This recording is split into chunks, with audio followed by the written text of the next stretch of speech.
price going effects on with are all de of this minimis. pushback then, Peter? Listen to the Republicans. Sure. You're in your own party having these harsh words for the Trump administration. Listen this. Roll the tape. He's had very bad advice from somebody down there.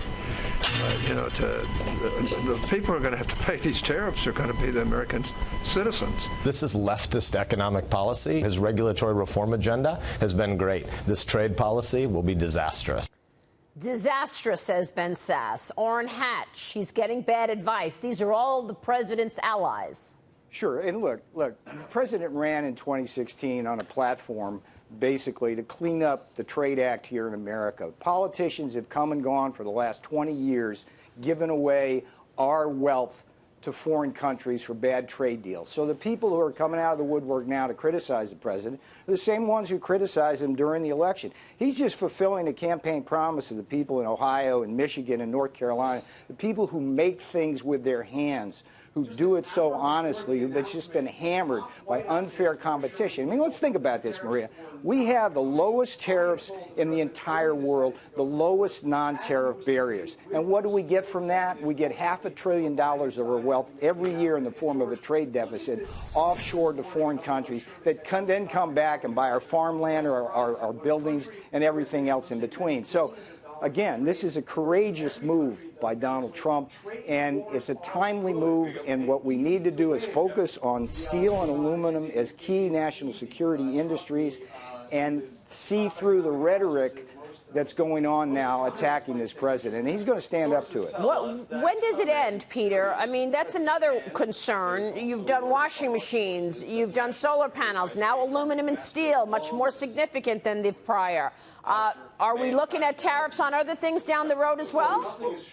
What we're looking at is a trade policy from this president that's measured.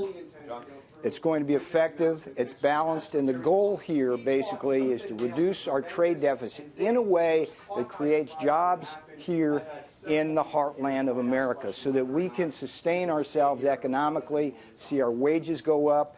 Remember, the president ran on 4 points of the compass, right? Yep. We got the tax cut.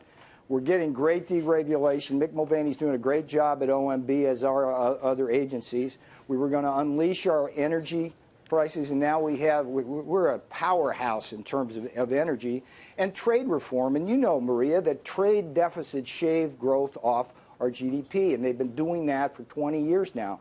We need to basically bring our jobs home and our investment home, build our factories here, and that's all this president's about. Right. He's doing this courageously. I get that. Look, he's going to have people coming at him out of the woodwork on this, but remember, they're the same people who've been putting up with the status quo for the last 20 years. Well, I mean, China got it in go ahead, Marie. Should we expect China and others to come back and say, oh, really, America will take this? I'm going to raise, tariffs and retaliate on farm goods, Harley-Davidson motorcycles, Cummins engines, John Deere tractors, as the Journal is writing this morning. Are you expecting China to come back with retaliation?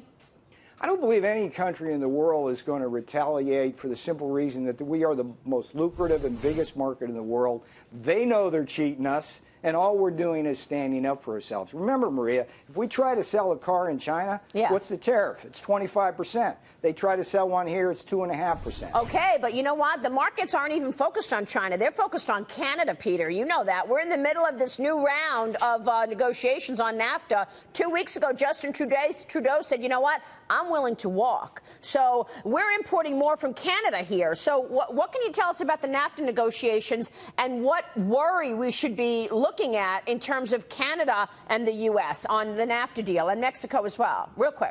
It's a short story. Ambassador Robert Lighthizer is one of the people I most admire. He's a great negotiator. He's a tough negotiator.